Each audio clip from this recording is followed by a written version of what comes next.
Well, Verone, thanks again for joining us. We just wrapped up a conversation about toughest ducks, pound for pound, all time. When you look at your teammates, who do you think's the toughest dude on the team this year? The toughest doing this team? Yes. Probably Noah Sewell. Noah Why? Sewell. Every game you see it, something, whatever he gets up, and then the very next play you see number one right back out there. So probably him. CJ was one of them as well, but Noah Sewell, CJ, and Travis Dye. Those are probably some guys too. And real quickly to follow that up, where are you guys sitting at now? You have this loss to Stanford, which is obviously disappointing, and you have to wait a whole week to play again. It's not like you have a game 6 days afterwards. You have to go with this bye week. Has this time been good for you guys? And where is sort of the team's psyche at right now as you prepare for Cal? Um, Normally, you look at a bye week and you want to sulk and kind of woe is me. But for us, the bye week was good. We got to reset, regroup, get our bodies back. And it's like that second half of the season is here and everybody's really back to that 1-0 mentality and back to being, just when you reset, you want to get back to the basics, back to what we know we've done well, correct what we haven't done so well through these first 5 games and put all that into Cal. So I think that our focus is really high and that we're a super humble and hungry team. It's college football. A lot of crazy things have happened in the past few weeks. That's just how things are. So we've taken all the good, all the bad, put it together and excited to move forward. Hey, Verone, I've covered this team for the better part of the last 17 years, and only one other season can I remember seeing this many injuries. And this might very well be the most I've seen in a given season. How are you guys handling that psychologically as a team? I know next man up is the mantra, but at some point it has to impact you. And then also losing Bennett Williams in the secondary, how big of a blow was that? A lot of guys did get injured and for a little bit, you look around and you just see guys just dropping, just the offense, defense. So we look at it and for a second it was like, man, it's tough.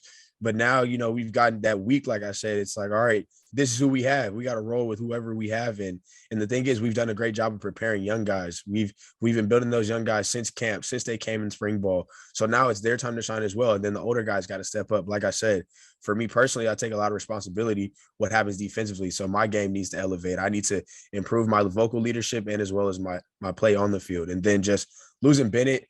Bennett was on a hot streak. So when we lost him, it was tough, especially, right before we played Stanford. But the good thing is he's still been here. He's been vocal. He's been helping out, helping guys because that's just the type of person Bennett is. So for me, I just took it as I got to step up even more because he was a big part of the secondary. And I think Jamal Hill is going to do a great job. He's been in that position before. So also we had basically two really good nickels. So now it's just down to one. Verone, being a fellow safety, I want to talk about your play. And you've played a lot of snaps for Oregon Ducks. You've been in there as a young pup, and now you're making a lot of plays. Let me ask you this. Has the game slowed down for you? Because it looks like it has. You're out there in a zone. You feel comfortable. You feel at ease, and you're making plays. When did the game slow down for you? The game slowed down for me really last year. Last year is when I felt like it really slowed down just through camp starting late and everything. I had been so crisp on my off season, especially with COVID. So coming into it, all I did was watch film during COVID. I watched the NFL, college. I watched so much film, and then going along with my training, it just worked hand in hand. So the game slowed down for me last year. So of course, that's been a big part. I'm a big film guy. Love watching film. I do it all the time because I always want to be ahead. But just understanding how people want to attack us, and you got to see things from a coach perspective. I'm up here super early talking to the coaches because I want to understand how they see it and then implement that into how I see it as a player. So that way it works hand in hand. What we may have not done well the week before, okay, they may try to attack us here because we didn't guard this as well. So understanding that, and it allows me to just play fast. Hey, Verone, before the Ohio State game, Coach Cristobal did an interview. I loved it. He said, the guy's just a football player. He's a dude. He's just a dude who goes out and plays. And after that, I was like, okay, I got to pay attention a little bit more. If you're just watching blankly, you saw the pick at the end of the game. But what I saw were little plays. I saw little coaching tips, little plays that may have been missed throughout the game that weren't the highlight, but absolutely changed the course of that game. I want to know how you view yourself as part of this team. What's your role on this team, and especially with all these injuries that have been happening lately? My role is everything. So of course, I'm a player. I'm play safety, but I'm super versatile. So I'm that Swiss Army knife. I can be down in the box. I can play man. I can play zone. I can be single high. Doesn't matter. And then I have a coach's background just from my dad. So I like to almost be a coach on the field. I want to get guys lined up. I want guys to make sure they know what they're doing, and I want them to know what the other team's going to do and how they attack us.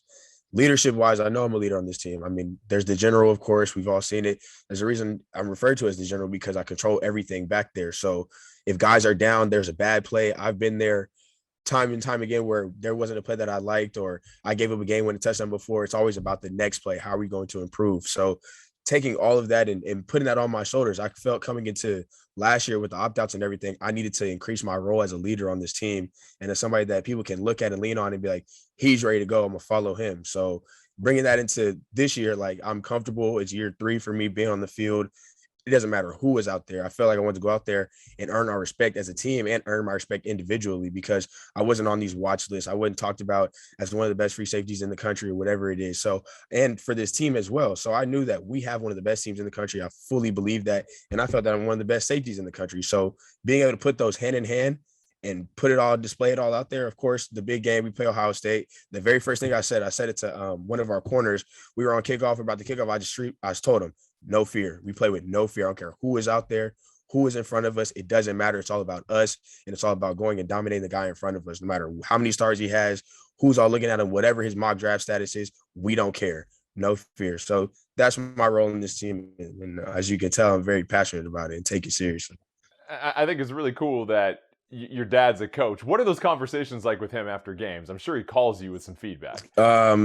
Anything that he thought didn't look right, or any catch that was given up, or if a run fit was off, we're going to talk about that. The good plays, we know they happen. Like, okay, we expect that pretty much, but the bad things or something I want to clean up. And I mean, it goes hand in hand. And that's what's helped my perspective, because I'm always thinking about what could I have done better? Was my angle bad in this, on wherever I'm breaking to the bar, coming downhill on a tackle, or could I have gotten my linebacker set up here to be able to help close this gap and fit this, whatever the pass fit is or run fit. So those conversations are always ongoing, and they end up going from a 10-minute phone call to almost an hour, just going back, and he's sitting on the couch watching the game. So what happened here? And then of course, I can regurgitate pretty much anything. I remember the call, the situation, where we were at. So that's how those conversations go.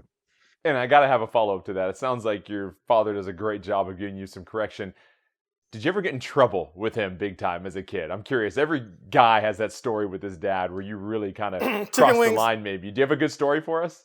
Good story. Of course, I'm sure y'all know about the microwave incident. I'm already knowing y'all know about that one, where I wanted some wings and he told me to wait, don't warm them up yet. But I was impatient, so I put them in the microwave with the foil on them, not knowing when I was younger. So basically, I blew up the microwave. So that one he was super, super mad about. Oh, yeah. I wrote about that in my 3 billion word article about Verone, in which I talked to his dad, his moms, his high school coach, et cetera, et cetera.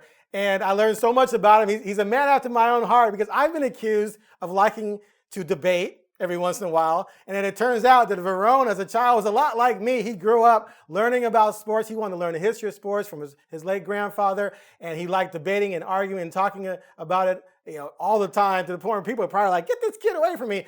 But Verone, talk about that, and then what your future goals are after football.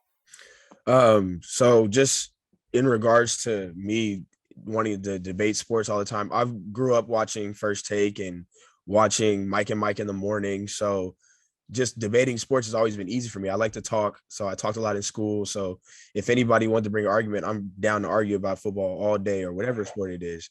So, and then just in the future, I want to do broadcasting. I want to be on debate shows and be an analyst, because I feel like the way I see the game is special pretty much. And I feel like not everybody understands certain things in football. Of course, you see the plays. When you watch a TV copy of a game, you don't always get to see what happens in the secondary, or when there's a big run, not everybody understands that maybe a 4-eye needed to be he needed to be slashing this way, and that would have caused certain things to happen. So that's part of what I want to do in the future, and just something I'm super passionate about. Of course, I have the podcast. I tweet nonstop whenever I get to watch football. So